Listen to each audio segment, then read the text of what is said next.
If you think you need a new roof, think again. RoofMax can add up to 15 years of life by rejuvenating your current roof at a fraction of the cost of a new one. Roofs simply aren't made the way they used to be. If your roof has black streaks, looks rough, or has granules in the gutters, your roof is wearing out too soon and it's going to cost you a bundle. Put off your roof replacement for at least 5 years guaranteed. Call 1-855-ROOFMAX now to see if your roof qualifies. 1-855-ROOFMAX. Today, we're talking about a therapy that might just surprise you. Baby dolls. Yes, you heard that right. Baby dolls for dementia care. It turns out these little bundles of joy can do wonders, not just for women, but men too. Whether it's calming nerves or sparking conversations, baby doll therapy offers unexpected benefits. We'll share how to introduce this therapy without feeling like you're running a daycare and why it's not just about playtime, it's about meaningful connections. Stick around. You might just find yourself rethinking the power of a baby doll. Welcome to Fading Memories, a podcast for caregivers of loved ones with dementia. I'm your host, Jennifer Fink. My mom had Alzheimer's for 20 years, and when I went looking for answers, I had to start a podcast to find them. Join me as we navigate the challenges of dementia caregiving together. Let's share our experiences, find solace, and discover the strength within us. Get ready to embark on a transformative caregiving journey with Fading Memories. Life throws us curveballs. Grief, illness, pet loss, feeling overwhelmed. You don't have to face these challenges alone. Introducing Help Text, expert support delivered conveniently straight to your phone. Weekly messages tailored to your specific needs, providing guidance and strength during difficult times. Whether you're caring for a loved one, grieving a loss, or simply just feeling lost, Help Text offers a supportive community and expert advice. Take back control of your well-being. Don't wait. Visit helptext.com/Fading Memories Podcast, or simply use the hot link in the show notes and sign up today for a 10% discount off your annual membership. That's helptext.com/Fading Memories Podcast for weekly messages that will improve your well-being and mental health with every notification. Invest in your well-being today.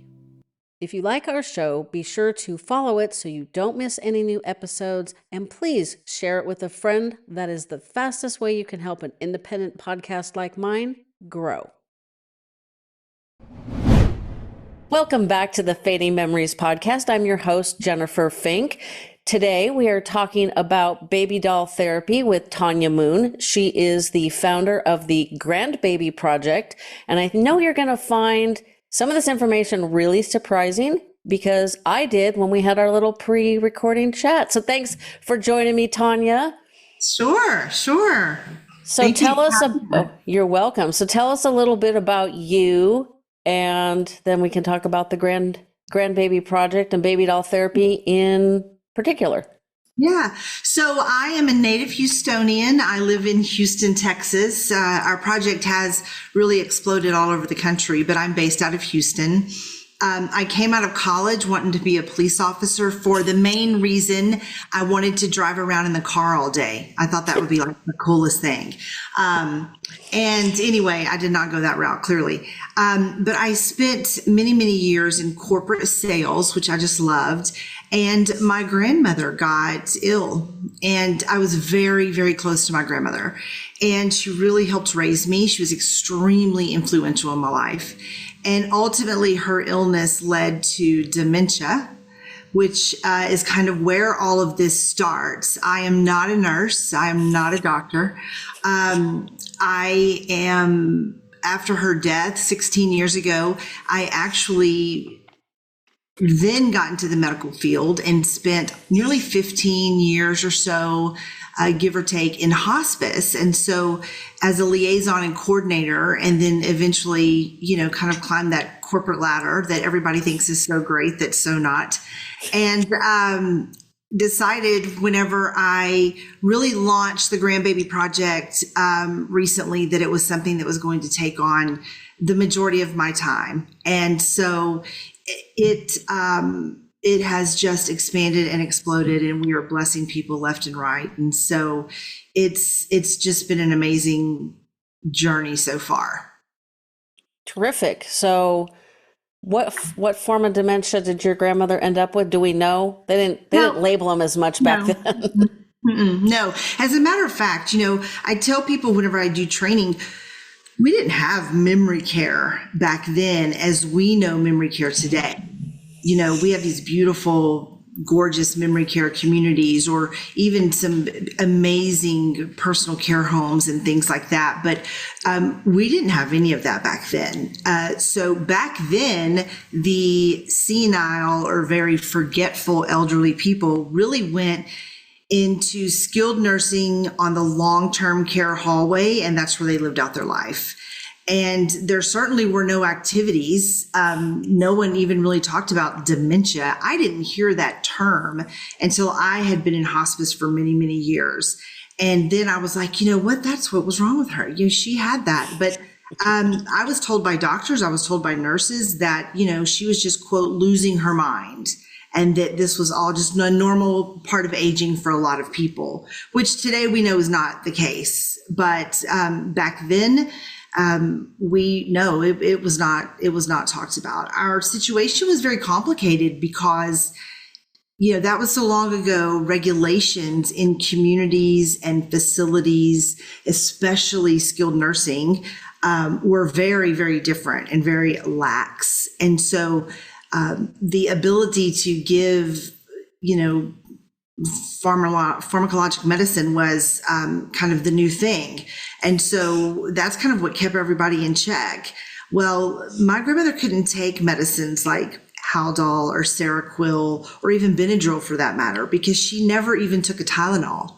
So her body could not metabolize those medications. So she kept everyone on their toes because they were determined to give her medicine. And I would warn them, please don't. It's just going to make things worse. And it would. And so I know now, looking back, with the education that I have now, that I was probably back then seen as, that quirky, weird granddaughter that comes by that doesn't want her, grandmother to have any type of medication, when, I literally would just pray. She just needs to sleep. She'd be up for 3 or 4 days straight. And I was like, can't we give her something to make her just rest? And she just couldn't. So it was a very different time not so long ago when you really kind of put it in perspective. Mm-hmm. So if I'm doing the math correctly, which is debatable. Yeah, well. She passed away in 2008-ish. Mm-hmm. Mm-hmm. Oh my gosh, math. I can do math today. Yeah. Mark this episode, guys. So yeah, that isn't that long ago. I mean, wow, 2008. You'd think they would have, you would have thought the medical profession would have understood that losing your mind is not necessarily a normal part of aging. No wonder we're still battling that issue. Mm-hmm. I know a lot of older people that are in my circle, and oh my God, I have to always inform them that it's not Alzheimer's or the people the sometimers disease. They now know that this is my area of expertise. So instead of making a silly off the cuff comment like that, they'll ask me, like, what are the warning signs of dementia? Is dementia different than Alzheimer's? Like, I can't even go to the dog park without having these conversations. Yeah. So my background was hospice. And so I get hit with obviously the dementia, Alzheimer's conversation, and end of life hospice and palliative care. And what is that and everything? And I'm like, oh my gosh, going to the grocery store, I just give up. I'm like, it's too stressful. Just have your groceries delivered. That's what I do. It's just stressful. I just can't escape it. But anyway. It's frustrating. It's like, I'd like to be known as something in addition to that person. Exactly. At the dog park I am, because I've got a super overly social golden retriever, and she's a good conversation starter that's not usually around dementia or something along those lines. So how did you stumble upon, how did the grandbaby project, what was the muse, the creative spark I can do math today, but I can't think, Yeah, apparently. it's fine. It was literally a creative spark. It was absolutely out of pure desperation, frankly. My grandmother was extremely combative. And so, you know what happens when people are combative? They got to go, they got to move. And one Sunday, a cousin of mine brought my grandmother a baby doll. So nothing like our dolls, our therapy dolls, which I'll talk about, but we chose them for very specific reasons. But literally, when I say baby doll, imagine the little $6 plastic doll off the Walmart shelf. You know, that's what she brought her. And I thought, what is this? This is ridiculous. And I said, what are you going to do with that thing? And she said, well, I'm going to give it to her. And I said, why? Why would you give her a doll? And she said, I don't know. At the time, my daughter was young, very young, and I took her quite often to visit Nanny at the nursing home. And so she was always very calm, cool, and collected when the baby was around, my human baby. She was always calm, and the staff were, I mean, you know, come in the morning, come at night, come as much as you can, because she'll only be nice when you have your baby. And so I said, do you think she's going to think that's real? And she said, I don't know. I just know that she's always calm when you have Cameron, which is my daughter. And so I'm thinking maybe it'll just distract her. And I said, okay. I mean, I thought it was the nuttiest idea I'd ever heard. And, like, we wrapped it. We didn't even have a blanket for it. We put it in a towel and we handed it to her. And I thought she's either going to hit us with it, or I didn't know what to expect. And it really just, in that moment, it changed everything. She thought that we had handed her a newborn baby. And her purpose became to care for that baby. And every day, she slept with her baby. So it was one of those really hard plastic dolls. So she always looked like she'd been literally in a cat fight, because she always had skin tears and scratches and everything, but didn't bother her. And the nurses were like, look, none of us are like woman enough to take that doll from her, because she would fight you, and was very strong. And I said, well, I'm not going to take it from her. And so, you know, by the time she got the baby, she really was pretty unaware of who we were. She just knew that I was someone who came on a regular basis who had a baby. And she knew that she couldn't yell or scream or hit me or whatever with the baby in my arms. And she always wanted to hold my baby, and I always let her. I wasn't afraid. And she was very gentle with my baby. So that is how she became with her doll. And she had her doll for almost 3 years. She slept with her doll every day. We were doing dementia doll therapy and didn't know it, myself and the caregivers in that skilled nursing community, because everything was, Miss Ruby, it's time to go to the dining room. Everybody can't wait to see what the baby's wearing. Okay. Or Miss Ruby, it's shower time, and we're going to make it really fast so that you can get back to the baby. Then we're going to clean the baby. Okay. Because we know that dementia, you know, how they love showers. Not really.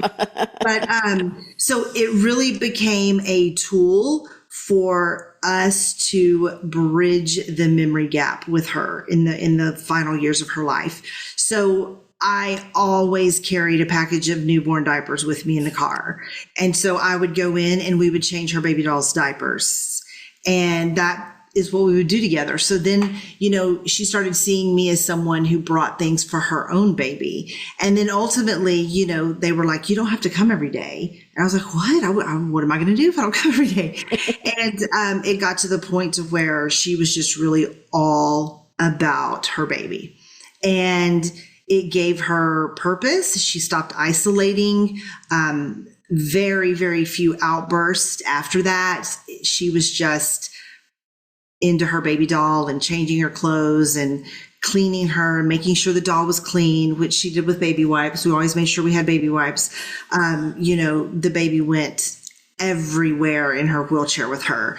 And so it became, you know, something that calmed her anxiety, that she was less fearful of things. She was easier to communicate with from the perspective of she would try to engage you verbally, although you didn't understand what she was saying. She didn't understand what she was saying, but she thought she was having a complete conversation with you, pointing out stuff about her baby. And, a lot of the family thought that, we were nuts. I was nuts. And I was just grateful she wasn't hitting people. And that is how it started. And so after she passed away, I really, again, I wasn't in this business. I didn't know anything about dementia. Nothing. And God really placed a seed in my heart. One day you're going to do something with dementia and dolls. And I was like, okay. And after I heard the word dementia, because I didn't even really know back then what it was. And so, I started working in hospice, and I would see little ladies in nursing homes, and maybe one would have a baby doll that looked like my grandmother's. It's really, really tiny. And I would ask, where did she get that? Or did y'all give that to her? Or where did that come from? And no one ever knew. No one ever knew where the baby came from. I was like, I guess it just it came with her. And, but everybody would say, don't take it from her. And I was like, oh, don't worry, And then as my career continued and I started spending more time in memory care areas and then memory care assisted living communities, I would see life stations. The big thing used to be life stations. And we have a life station for, if your mom was ever a gardener, she can do some planting. And we have a life station if dad was a carpenter, he can build something. And we have a crib and there's a baby in it in case mom loved children. And the thing that always struck me as strange was I saw these beautiful life stations, and I knew that communities were spending a lot of money on putting this stuff together to make them look real. Very rarely would I ever see a resident engaged at one. They had those in my mom's community. And then so my mom lived there for 3 years. So after the first 18 months, they renovated the entire community and they took a lot of those out. And I'm pretty sure I don't know if they had a crib or they had like a little nursery, like a little, the vignette. They had a woodworking type vignette. Yeah, it's been a while, so it's a little hard to remember, but they had a baby doll, but it just kind of hung out with all the other stuff. Yeah. So I always was just a little confused by that, and because no one ever really was doing anything with any of it. And so I decided that whenever, I'd wanted to launch the program for a while. And so whenever I really got the bug was when my daughter she was in high school preparing to go off to college. And so I thought, okay, that's going to be the perfect time because I only have one child and I'm going to have all this time on my hands and it'll be great. And so I did what any normal American person would do. I was like, I'm just going to jump online and find a dementia doll therapy class. I'm just going to take it. Well, there was nothing. I could find nothing. I found a lot of memory care organizations that talked a little bit about doll therapy, but there was no meat and potatoes behind it. It was just kind of mentioned here, there, and yonder. And so I started looking up research. Couldn't find any research in the US, barely anything. And finally, through just all of my digging and Googling and everything else, I found that there's only been 15 research studies done worldwide on dementia doll therapy. That's crazy. It's crazy. And there are a couple going on now up north. I'm in Texas, so they're going on up north. But the very first study was not even done until 2001, and that was done in Japan. And so the first study we ever had in dementia doll therapy in the US was 2011. So what's interesting about the studies that are out there are that the participants were in very small numbers also. There's actually a study on the books that was done in the US, and there was one woman, one participant. And I thought, how is that a study? How are we comparing her to anybody? But that's what I was just thinking. So I guess, we counted.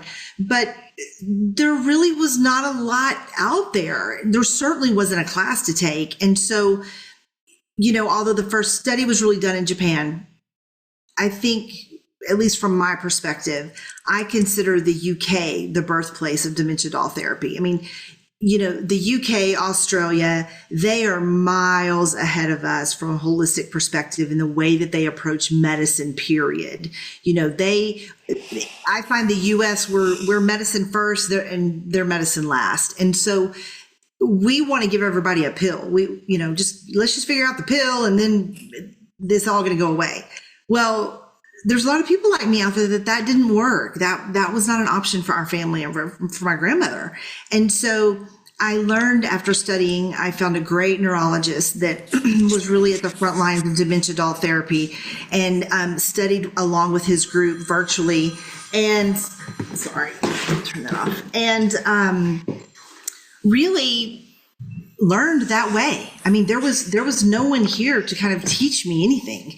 And so I would ask, friends of mine that ran ALs and memory care, what do you think about that? And they would not have any answers for me. And I worked in hospice, so I obviously had lots of, I was around doctors a lot. And I would ask doctors, do you know anything about dementia doll therapy? And they'd be like, what is that? And no one knew anything. And, so after I really felt like I'd gotten some good information under my belt, I mean, I was always very drawn to dementia patients just because of my grandmother. So I had already, gotten my CDP. I'd done lots of dementia certifications and classes and all the things that you can do.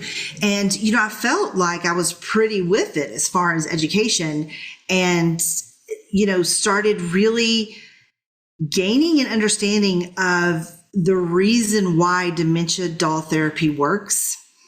And I thought, okay, the next thing I got to figure out is the dolls, because we cannot have a doll like my nanny had. Like the cheap, tacky plastic one. No. And the reason was, as I learned more and more, there's several reasons, but one of the main things that used to drive me nuts is, so my grandmother, like a lot of people with dementia, either lost or gave away her dentures. Just one day they were gone. Knowing her, she gave them away. Yuck. And so I know. So I always laugh and say, this is not a medical term. It's a Tanya term. She became very gummy. So she slobbered. And so everything went in her mouth, and including her doll's hair. And so she would have her doll in its hair. Imagine, it was just awful. And so I was like, well, I know enough now to know that could never fly from a regulatory perspective in an assisted living or memory care. I also had to figure out, getting a doll that was big enough that made an impact. The little ladies you even still see in the nursing home that are scooting around with a doll. I mean, they literally have this tiny doll sitting on their lap, and it's just little. It's so tiny. And so it took us ordering 56 different types of dolls in a year and a half to find our dolls. So I'm super proud of them. People are like, well, I can just go buy a doll on the internet. I'm like, well, you could, but let me tell you what you're going to get, because I spent a year doing that. And so at first, I mean, I thought, okay, now I've got it figured out. I know why the therapy works. I can talk to people about it. Never been afraid of, approaching anyone with dementia or anything like that. I literally called up a friend of mine who sits on our board of directors today. And at the time she ran an assisted living. And I said, hey, I've got these baby dolls and I want to bring them over. And I'm bringing 5 and I'm just going to give them away. I just want to see what the reaction is. And she's okay. And so she called me a couple days later and she was like, okay, just checking in on letting you know how the babies are. And I'm like, yes, what's going on? And she said, we need 20 more because everyone wants a doll. And I was like, what? And so for probably our first year out of the gate, we raised money and we had baby showers. And we would talk to a community and we'd say, how many babies do you need? And they'd say, oh, we have 20 residents, but I think only 10 would like one. And I did learn there was one out of the 15 research studies that's made it very clear that 56% of the time staff guesses wrong on whether or not a loved one will incorporate the doll. And so I said, nope, we've got to bring enough for everybody so that there's no arguing. And dementia and peer pressure exists in dementia. Okay. So if Miss Lois don't have a baby today, she may want one tomorrow. And so we would just go around and give out babies. And then I figured out I would go back into the communities about 2 weeks after we had given out babies, and I would just walk through the community. And there were no babies anywhere. And I was like, where are all the babies? Like, we had this big party. Weren't y'all here? Yeah. Remember, the cakes, the balloons, it's a boy, it's a girl, and so what I would hear from the staff on the floor was, oh, it's not baby time. It's not on the activity calendar. We're not going to do that till next week. We don't have time to pull them out. We don't have time for this. We don't have time for that. We're short staffed, blah, blah, blah, blah, blah. And I was like, okay, all right. So back to the UK I go. I'm like, I guess I forgot to ask, where I got to train these people. And so from there, we started developing training. And my hard and fast rule now is no one gets a baby without training, because the residents don't get the benefit of what the therapy can offer. Even if someone were to go onto our website and just order a baby, which you can do, the baby comes with an entire kit, an entire resource guide of how you introduce the baby, the types of clothes the baby wears, 30 different activities you can do with the baby. What happens if mom doesn't want the baby? Can you reintroduce it? How do you go about that? All of these different things. And so I started saying, okay, we've got to train caregivers. And when we started training caregivers, that is when things just busted open, because caregivers were so and are so starved to learn something new and something that can save or buy them a little time on the floor. And so imagine that you are a caregiver, or imagine you're at home taking care of your mom and you just want to go to the bathroom alone. Alone. It's like having a German Shepherd, this doesn't work. You just want 5 minutes for a moment. And so having the dolls, knowing how to utilize the dolls with your loved one, giving them some different activities, is a great way to buy time throughout your day. And so I tell caregivers, we've actually timed it. Someone with moderate dementia, it will take them up to 40 minutes to change a diaper on a doll. So imagine that you've got one of your residents that you're typically spending the most of your majority of your time chasing around. And now you've got them settled and you started, you've mirrored some actions for them, and they are engaged and they're safe and they're satisfied. And you've just bought yourself a little bit of time to go over here and check on Miss Brenda, because she's been isolating. And why hasn't she been out of her room all day? Because everywhere is short staffed, it's just the way it is. No one's going to take care of mom like you're going to take care of mom. And so expectations are high, but our industry as a whole, just from a medical healthcare perspective, is extremely short staffed. So when I talk to caregivers, I'm like, when you do this right, it can buy you some time. And then their faces really light up. They're like, oh, okay, now this is making a little bit more sense. Well, that leads me to a quick question. How many kids did your grandmother have? Oh, she had 5. Okay. Was she like one of those ladies that's like baby crazy, for lack of a better term? No. Okay. Because my mom wasn't either. I'm the oldest of 2. My mom, she admired babies, other people's babies, but she was glad she didn't have babies anymore. So I personally would not have considered dementia doll therapy for her just because it didn't make sense. But when we had our pre-chat, you also said that some men. Oh, yeah. So how do we figure out who Who's going to benefit? Who's interested? Like, who's not going to just fling the doll in the corner and walk away? Well, it's very interesting because I'll share I'm going to answer your question, but I'm going to share an example first. So last week we did we did a big event, a baby shower event in a memory care community. And we always invite the families. We do a lot of, kind of pre-family education as well, and make sure that families kind of understand what's going on. I talk to communities. I'm like, the last thing you want is on a Saturday, a daughter to walk in here and see everybody has a doll and there's no one on the floor. And why is mom playing with a bunch of toys? I'm paying $8,000 for her to live here and y'all got dolls now, so it does need to be explained to families, right? It had to be explained to me, or if I didn't believe it, I never would. If I didn't see it, I never would have believed it. So last week, I have a daughter who comes to a large baby shower event. Her mother's wheelchair bound. Her mother's 98. And the daughter's pushing her mom in the wheelchair, and she comes over to me and she says, I don't think this is a good idea for my mom. And I said, okay. And I said, may I ask why? And and I think at first I said, do you mean the party or do you mean the babies? Because it's always a very lively, surrounding. And she said, just all of it. And I said, okay.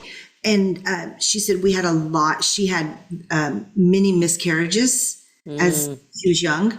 I've lost siblings, and there's just a lot of trauma in our family related to babies. And I don't think she's going to handle this well. And I said, I totally understand. And I said, don't worry. No one is going to force your mother to hold a baby. I promise. Yeah, that's a pretty fair point. Yeah. And I could tell the daughter was really anxious. And I said, I'll tell you what, do you mind if I interact with your mom for a little bit? And I was not even holding the baby. And she said, well, she doesn't speak. I said, that's fine, I understand. And I told her the story about my grandmother. I said, I thought it was crazy. And I said, listen, the goal's not to get everybody to love dementia doll therapy and everybody have a baby doll and all of that. The goal is to create meaningful moments of purpose. And that might be for 5 minutes today, 5 hours or 5 seconds, I don't know. So I just knelt down by her mother, and I just, started trying to communicate with her, talking about her. She had a beautiful crocheted little hat on, and she was trying mumbling back to me. So I said, I would like to try and just present her with the baby and see how it goes. She's not going to have to do anything with the baby. I will hold it. Okay. Man, but the daughter was really anxious. And so I go and I get a baby and I bring it over, and we have developed a very, very specific technique that we use when we are introducing a baby to an individual with dementia. And so I just knelt down beside her, and I was holding the baby, and I was just watching her body language. And I'm talking to her, and she's kind of trying to talk back, but of course I can't understand what she's saying. And the daughter is like, hovering to the point to where I said, I think you're making her nervous because you're kind of making me nervous. And I was like, just give me a second. Mom's going to be fine. And so I could tell the little lady kept looking at the doll. And so that's my cue, right? And so I just gently raised the doll, and I leaned forward, and she leaned forward to me, and I asked, what do you think about this? And so we never say, do you want to hold the baby? Look at our baby. Look at our doll. Listen, dementia does not take away the ability for someone to make a decision. And if you've ever worked with anyone with dementia, even at the end of their life, if they don't want something, you're going to know it. Mm-hmm. And so if I can read body language and I know that they don't want the baby, I offer the next best thing. And we're at a baby shower. So the next best thing is a cookie or a cupcake. And that solves all the world's problems. Yep. So she was just very, very focused on the baby. And I just leaned forward and I said, what do you think about this? and I got a little bit of a smile. And I, by this time, I had asked the daughter just to step back just a little bit. And I just kind of leaned forward, and she leaned forward with me. And I said, do you want it? And she said yes. And so I placed it in her arms. We always handle the babies just like they're real infants. And a tear started coming. And I thought, oh God, the daughter's going to beat me up at the parking lot. Yeah. And so the daughter is very close by and says, see, this isn't good. This isn't good. And I said, just hold on. I said, please just hold on and let me be in this moment with her. It is a very one-on-one interaction. Let me just stay in the moment with her. She said, okay. And so she started touching the baby, and I start pointing out things on the baby, and she's starting to hold it tighter and tighter, and they're real squishy, and she's looking at its eyes, and she's already trying to take its hat off and its little bow off, and she just starts looking around. You can just tell it's just there's something different about her. And her daughter was like, I haven't seen her this alert in 2 years. And I said, okay. And so I let the daughter come sit back down. And I said, I asked the daughter, can I get you some punch? Because some spiked punch. I need a break from you. But so I said, she's fine. And I just told the little lady, I said, I'm going to walk away and get some punch, and I'm going to come back. Do you want me to take her? Meaning the baby. Clear as day. The lady said, she's best where she is. Clear as that? Clear as bell. Holy moly. Well, I was like, I see this all the time, but sometimes I'm even taken aback. And I looked at the daughter, because I think the daughter probably thinks I've done some voodoo stuff to her mom. And I looked at the daughter, and the daughter's eyes were huge. And she said, Mama, what did you say? And she looked at the daughter, and then she looked back at me, and she said, it's best you leave her here. I said, yes, ma'am. Okay. No one's going to bother her.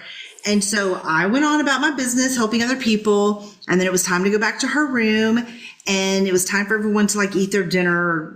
I think it was dinner. And so the staff has already been trained on, if you ever take a baby from someone, you have to tell them where it's going, and you have to tell them you're bringing it back. Because in my mind, if you take my newborn out of my hands and you just leave with it,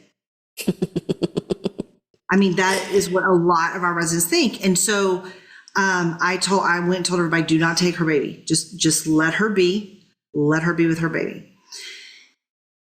And so we go on about our business, and the daughter comes up to me, and she was like, I don't know what to say. And I said, you don't have to say anything. And I said, I see this all the time. And I said, well, you were thinking it's tears of sadness. It was tears of joy, because she was starting to clutch that baby so tight.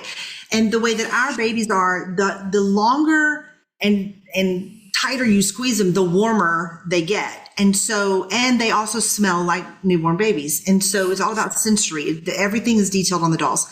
And so I said, you were very concerned, as you should be, as normal, that it was going to be a traumatic experience. When for her, now this is your way of bridging the gap. So she said, I've just lost all communication with my mom. I don't even know what to say to her when I come and visit her. And I said, well, now you don't say anything. Now you keep a package of newborn diapers in your car, and you bring one in every time you come, or you bring a newborn baby outfit, because they wear real baby clothes, and everything's about the baby.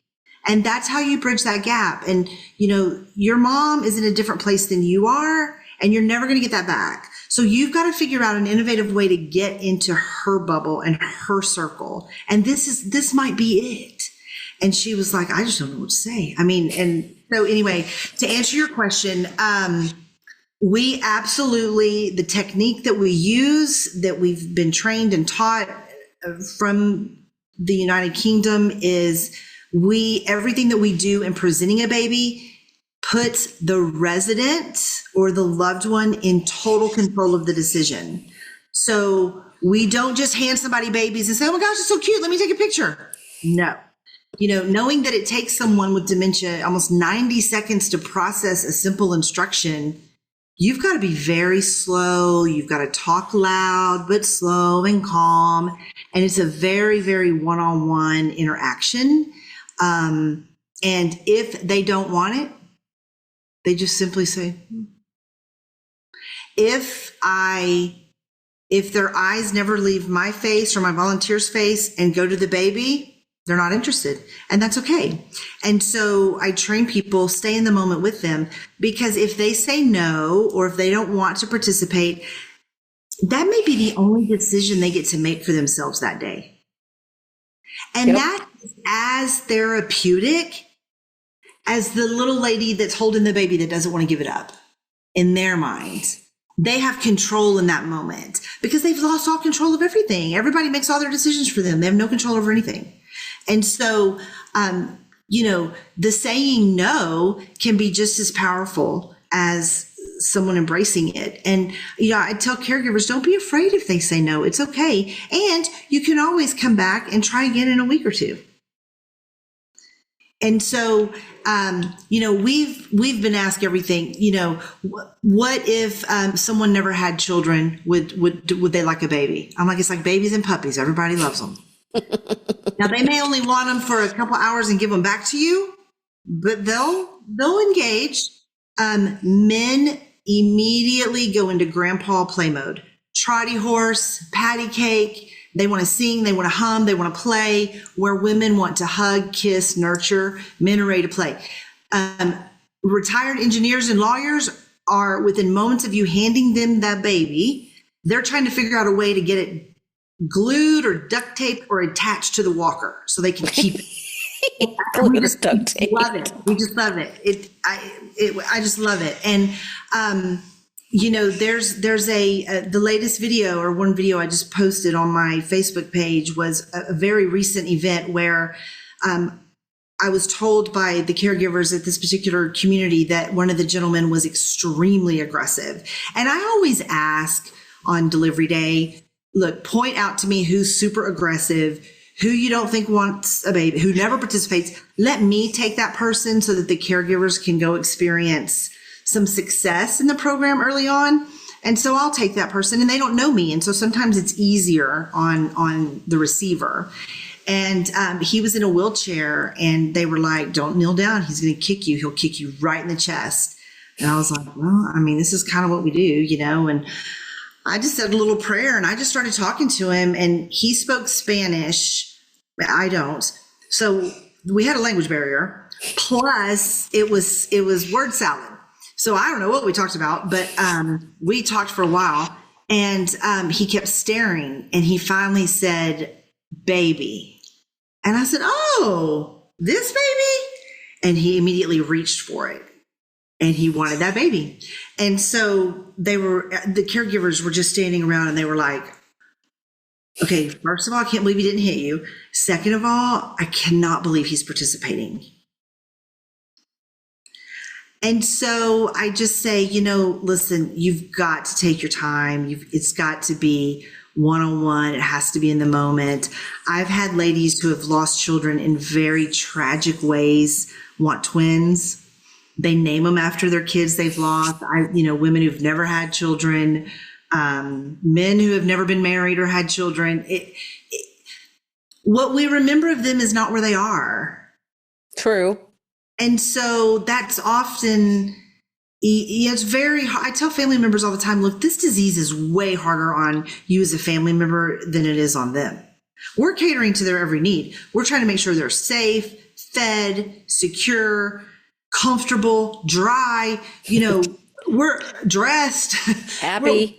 We're trying to cater to all of this. And for the family is stuck in, but dad would never have played with a doll. And I'm like, but I can picture when I think about my dad,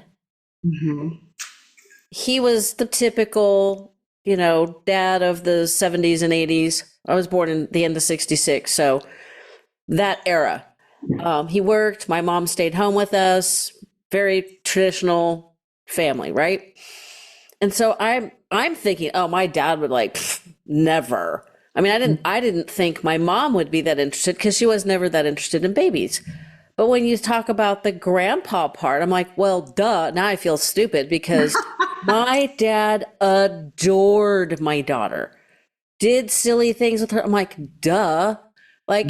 Yeah, maybe he was kind of a little harsh as a parent, Sure. but he was awesome as a grandfather. Way better as a grandfather than he was as a dad. Let's just Well, and say I that. think all five of my grandmother's children would say the same thing about her. That she was, look, it was during a very difficult time. People worked really hard, and to have five mouths to feed. Look, that wouldn't be fun today, much less, back then. And it was a matter of getting through the day and feeding your kids, I mean, literally. And, they certainly weren't from wealth. But as a grandmother, it was a totally different story. And that's why we call it the grandbaby project, because she was the type of grandmother that was like, drop them off and I'll call you when to come back and get them. Well, do you want us to come for Christmas? No, I got the grandkids. I don't need y'all. I mean, she was like done with she didn't want any of her kids. She was like, just bring me the grandbabies. And so, I don't know if sometimes I think it's that, but the majority of the time, people will name their babies after their own children. And so I don't know if they revert back to, this is my baby, or this was my grandchild, or, there's, as humans, we have the need for attachment, and we're born with that. And I don't think that ever goes away. And we see it day in and day out. So I had a physician who was asking me some questions. I don't know if I shared this with you. I probably did, because I think it's hysterical. Doctors love to think they know everything. And, most of the time we just let them think they do. And, he said, now tell me about this doll thing, and, how does this thing work? And so I'm telling him, and he said, well, I would need to see it to believe it. And I would need to see the research. And I said, okay. I said, well, there's been 15 research studies done worldwide. I think all 15 contain less than 400 participants. And so we've delivered over 2,500 dementia therapy dolls, and we've trained over 1,500 caregivers. So what questions do you have? Because we've done more than all the research combined worldwide. So if there's something like that you're wanting to know, I've probably seen it.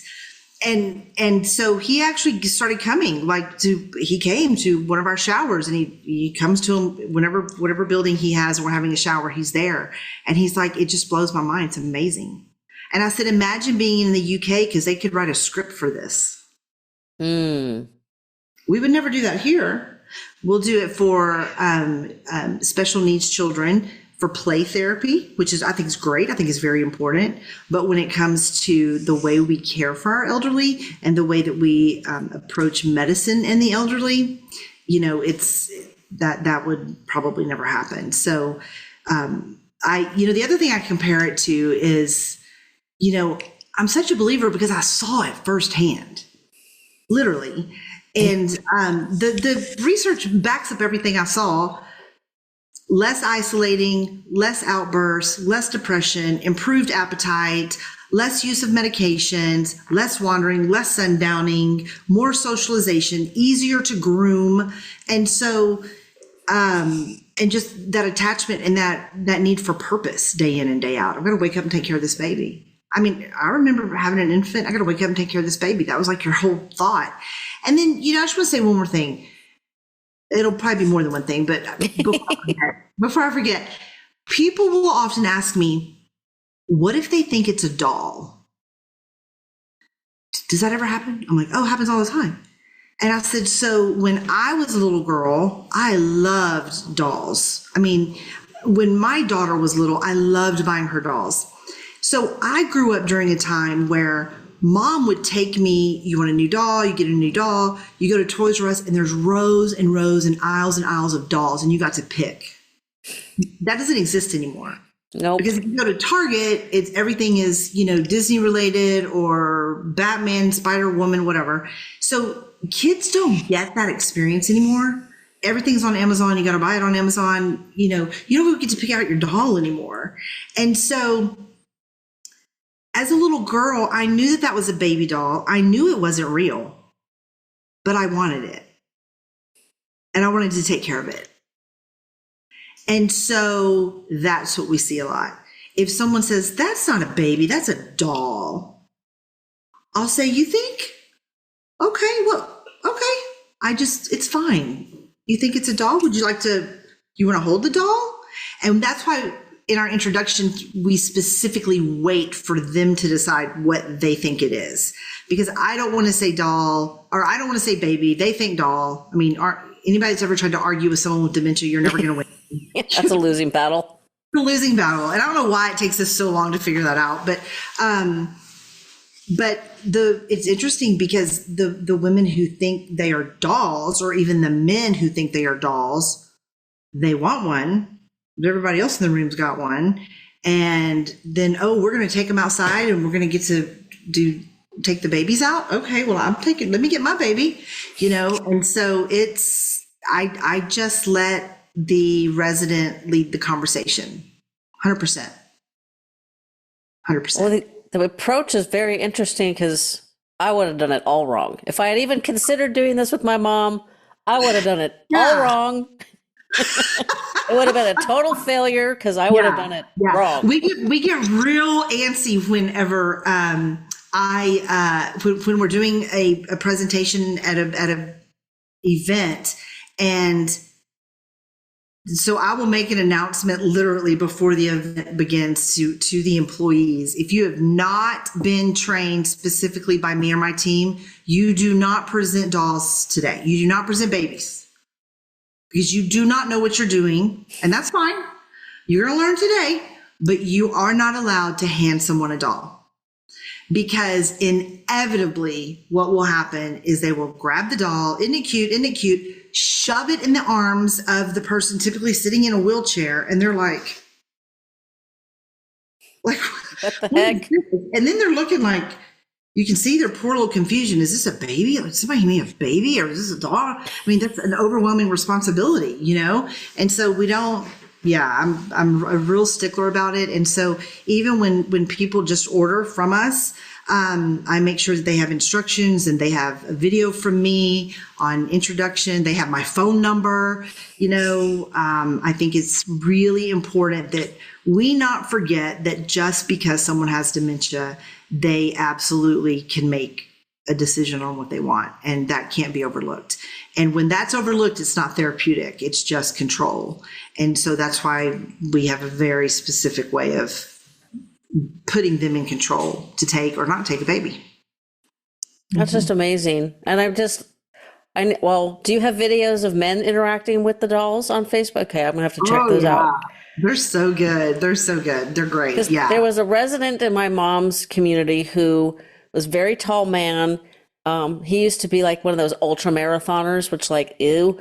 And he got super agitated because he couldn't get a hold of his wife because she was in the Santa Cruz Mountains with Bible camp. And so when you were talking about the aggressive residents, I thought about him because I'm thinking, they were obviously, they spent a lot of time with kids. I'm wondering if that would have helped him because he needed something because, he still had the physical capabilities of going and running, but you couldn't let him go run. And it was a disaster. That's the kind of stuff that I like to share because everybody was at their wit's end about what to do with this guy. And so, we always make sure that after training and all of that we leave either a family or the community with resources and a list of about 40 different activities that can be done either one-on-one with the baby or in group settings. And so, I do this whole talk on, okay, so tell me about someone who starts sundowning. What time is it? And the staff will start telling me in training. I'm like, okay, who wants to pretend to be that person? Because I'm going to role play what we're going to do and how we're going to do this with the baby. So you want to be Miss Johnson and she starts sundowning. I want you to assume her personality 100%. Don't hold back. And everybody's like, oh my gosh. And then I said, I'm going to be a caregiver, and I'm going to have a baby. And let me show you what I would do if I were here with you tonight when that started. Okay. Knowing what I know about doll therapy. And we start pacing. We start pacing. We start looking at doors. We start looking at windows, and we start pacing. And I'm like, we just take the baby. We're holding the baby. We never say a word about the baby. We're just taking the baby, and we're matching her step for step.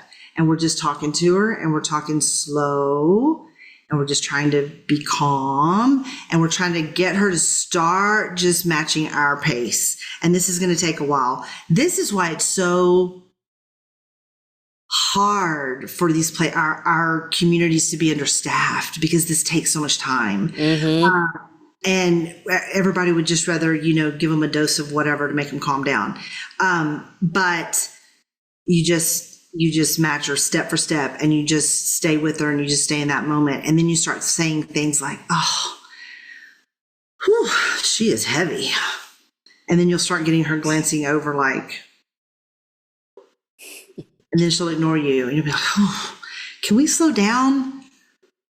She's getting upset. Can we just slow down for a minute? You're just kind of patting the baby's bottom, or, you're like, oh, she is getting upset. I think she may have a wet diaper. Can you help me? Will you just help me just for a minute? And then we're gonna go back to walking. Okay, yeah, come over here. Let's just, and now you're trying to get that resident to help you to sit down. It's gonna take a long minute to undress this baby. And all of our dolls are delivered on purpose in multiple layers for that reason. And that's sneaky, but good. Yeah. So even though we hand select every piece of clothing that the dolls wear to ensure a proper and positive sensory and texture experience. So corduroy is very popular. Tutus, everybody wants a baby with a tutu. They love those. Soft cottons, velvets, fleece. A lady asked me the other day, she was volunteering dressing babies, and she said, why are we putting them all in sweaters and it's summer? I said, well, first of all, they don't know that it's summer. And second of all, let's talk about that. And, anything that's knitted or anything, they just love to touch and touch, which means they're going to hold that baby longer. And so I said, you're going to take the time with the sundowner, and then that's going to let your partners try to get everybody else, make sure everybody else is kind of situated. But at least you have a new tool. And if you pass the bassinet on one of the rounds, you just grab another baby, because now you have two, and now you really need help.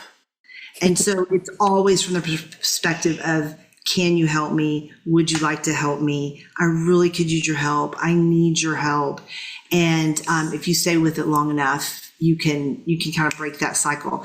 I tell everyone when I get these looks like doll therapy, the first thing that I used to be really, touchy about it, like, well, yes, it's fabulous. But now I'm like, I'm just like, why does everybody get excited when the golden retriever comes in for pet therapy? Because golden retrievers are awesome.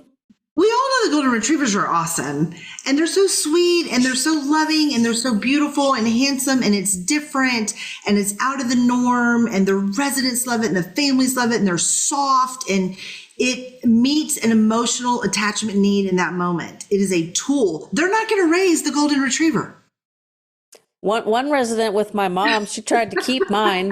She decided she decided he was hers. He had the pinch collar on. That did not make her happy. She told me to take it off. And I was like, this little guy is a runner. I had a small rescue golden. I've had 6. I have one right now sleeping on the couch over here.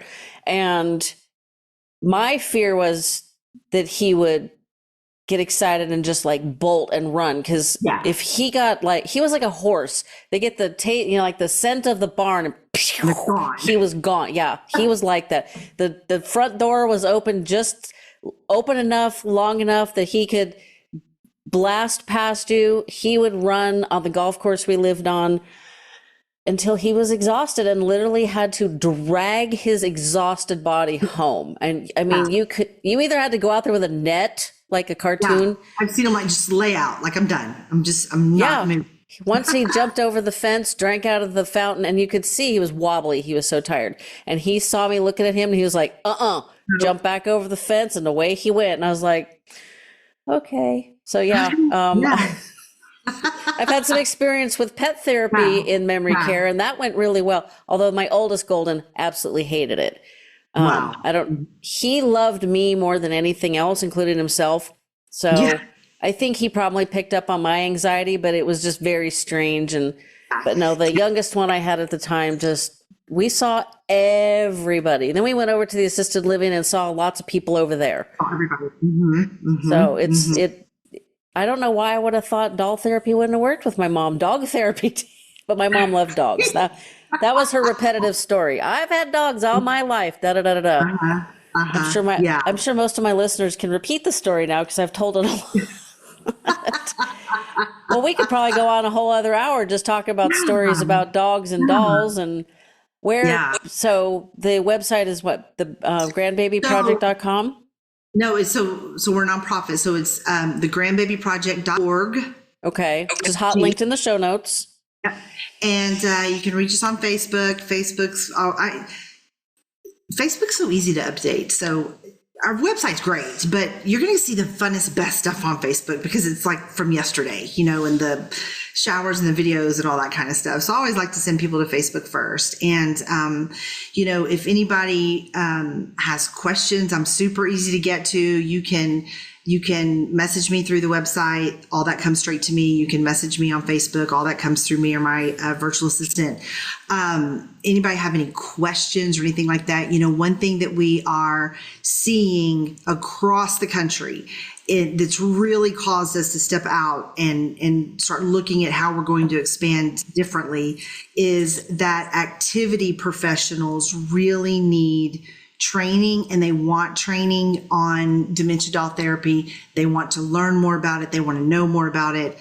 Healthcare companies that are doing private duty sitting or home health services, we work with those types of companies that get dolls at discounted rates. We train them on how to, take them out for visits and all kinds of things. So there are a million ways to get confused, to volunteer and get confused. We're always looking, so everybody always asks me, what is your biggest need? And I'm like, the biggest need, number one, is babies, of course, because we'll do over 3,500 just this year, and diapers. So we always have an Amazon wish list up on our Facebook page, and it just asks for diapers and wipes, and that's really it. So unfortunately, they don't need formula and diapers. Yeah. I say that, and it's so funny because I'll tell a little resident, the best thing about this baby is it doesn't cry and it does not grow up to be a teenager. And they just laugh. They think that's great, So anyway, but thank you for letting us chat about it. Our vision and mission is to put a dementia therapy doll in the arms of anyone who needs one, regardless of price. I never, ever, ever want someone to think that they're too expensive, they can't get one. And so I encourage people reach out to me directly, and we will do it. We are always raising money for people who want the service and the training, but may or may not have the means to get it. So we're totally here to help, 100%. Well, that's an awesome goal. And I'll make sure the Facebook page is also linked in the show notes so everybody can just pop over there and check out all the fun videos of. One of these days you'll have to do golden retrievers and babies and just. We will. My friend has a golden, and she does pet therapy, and I told her we need to get a saddle. And we need to put a baby. I said, oh my gosh, that would be great. We could kill two birds with one stone. How funny would that be? We should put a little saddle on the golden and put a baby in it. It would be awesome. So anyway. Okay, my golden would reject that, but my golden is super social. So she will help you out. Star. Yeah. Okay. She goes for a walk in the morning, and she really kind of needs a second socialization in the afternoon. It's actually a lot of work. Yeah. But part of it's because she was always either part of a trio or a duo for the majority of her life. And now she's a solo dog. Now she's solo. Yeah. Well, so, partner. Yeah. So that's my caregiving is the 75-pound golden retriever that runs my life. Yeah. Well, I don't know if it makes any difference. I have a 5-pound long-haired Chihuahua that runs mine, and they sound very similar. And talk about drama. Yeah. Very dramatic. But anyway. Yeah, Chihuahuas are dramatic. Well, this has been fantastic. I hope you guys all check out the website and the Facebook page. And I hope this has helped you understand how this all works. Mm-hmm. I know it's taught me a lot of things, so that's got to be a good thing. Yeah. Well, thank you, Jennifer. And thank you, everyone. Reach out if you need help. I'm here to help. Are you looking for additional advice, suggestions on a catch-up episode to listen to, or simply an easy way to get in touch with me?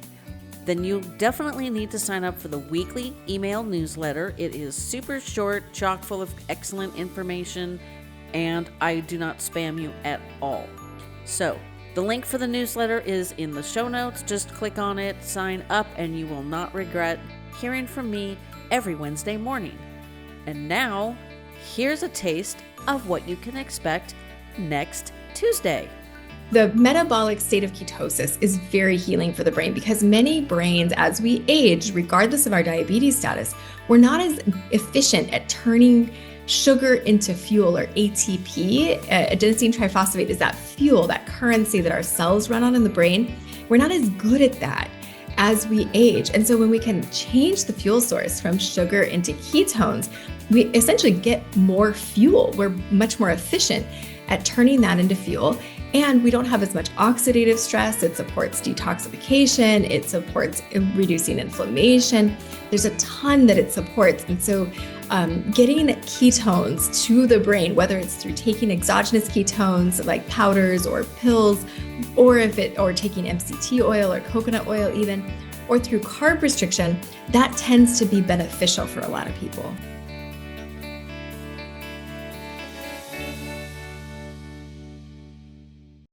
If you think you need a new roof, think again. RoofMax can add up to 15 years of life by rejuvenating your current roof at a fraction of the cost of a new one. Roofs simply aren't made the way they used to be. If your roof has black streaks, looks rough, or has granules in the gutters, your roof is wearing out too soon and it's going to cost you a bundle. Put off your roof replacement for at least 5 years guaranteed. Call 1-855-ROOFMAX now to see if your roof qualifies. 1-855-ROOFMAX.